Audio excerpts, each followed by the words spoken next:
আসসালামু আলাইকুম। আমার সাত খামারে হাঁস মুরগি খামারে আমি অনেক দিন হবে আপনাদেরকে ভিডিও করে দেখাই না, তো বৃষ্টির কারণে বাইরে ছাড়তেও পারি না।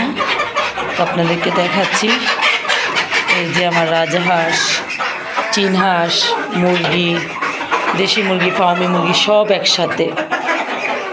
তো অনেকেই আমাকে প্রশ্ন করেছিলেন, আপু আপনার হাঁস মুরগি সব একসাথে কোনো সমস্যা হয় না? তো না, আমার কোনো প্রবলেম হয় না। আমি প্রায় আজকে 3 বছরের মতো হাঁস মুরগি সব একসাথেই পালতেছি, আলহামদুলিল্লাহ। এ পর্যন্ত কোনো সমস্যা দেখা দেয়নি।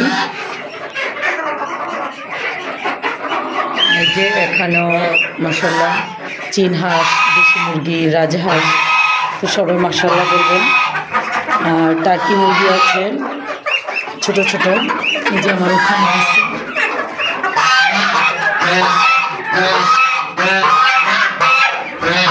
কবুতর আছে।